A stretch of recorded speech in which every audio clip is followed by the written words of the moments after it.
Okay, so the biofuel that I chose was biodiesel. So a little bit of the background on biodiesel is that it is a clean and renewable form of fuel created from various oils, such as soybean oil, natural vegetable oils, recycled cooking oil, as well as animal fats.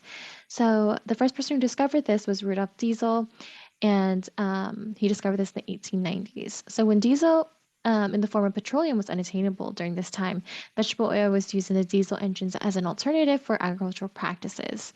And also in the 1930s, research was done where vegetable oils was transformed into fatty acid methyl esters, reflecting modern biodiesel today. With the increase in environmental concerns such as global warming, this form of biofuel continues to grow and be used worldwide.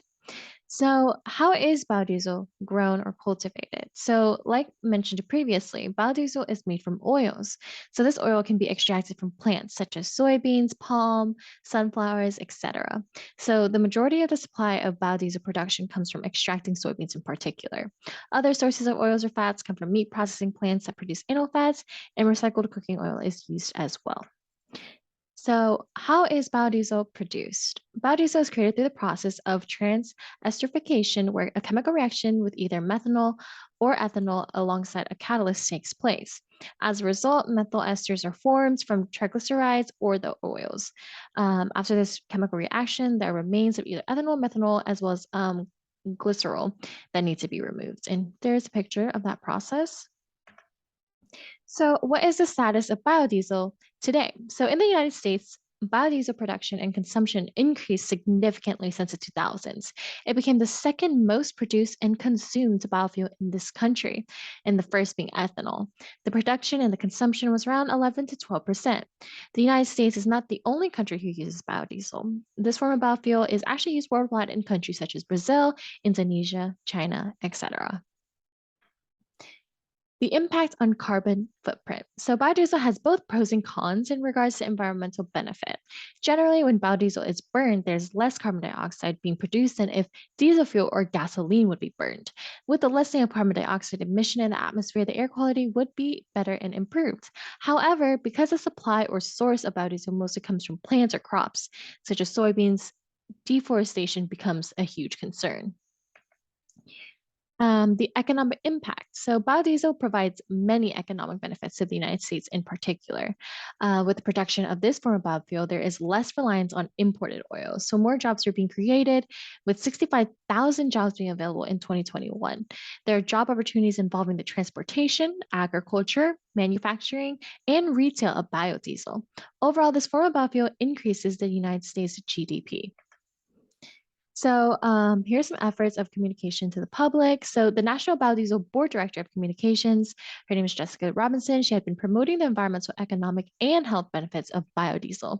And the main purpose of her promotions was to increase the public acknowledgement of biodiesels as an alternative and effective fuel for diesel engines. Jessica Robinson also helped with the first national campaign that advertised the biodiesel benefits. So, the next steps. There are many benefits to biodiesel regarding the economy and the environment. However, I do not think that it is necessarily a sustainable source of energy in the future. Yes, it does produce less carbon dioxide than non renewable sources, but it does a good amount of damage to the environment otherwise. Biodiesel impacts the land environment significantly. Soil erosion, deforestation, water shortages, etc., are all possible results from producing biodiesel. Although it provides many economic opportunities, there needs to be modifications in the way that biodiesel is grown or cultivated in order to avoid damaging the land in which it is sourced from. Even in regards to transportation, I think that the benefits from it do not outweigh the cons. Biodiesel tends to gel or turn to kind of a solid in colder temperatures due to its properties. This problem can be solved with mixing winter diesel fuel with biodiesel. However, it's just inconvenient to have multiple elements of fuel. I recommend this biofuel to be used temporarily as it improves air quality, but at a minimum as it damages the land when used extensively. This can be done by having these crops produced in areas where water sources are not scarce and reducing monoculture as much as possible. So this is my plan of action. So if funding was not an obstacle, I would integrate regulations regarding the amount of times the plant can be grown on the same plot of land in order to avoid that monoculture. I would also mention certain regions that the plants can only be grown on, since biodiesel sources can only be grown in certain regions anyways, and so that water source is abundant to avoid water shortages. I would also research alternatives to using winter diesel fuel and how to possibly modify the process in which biodiesel is created in order to be suitable for all temperatures.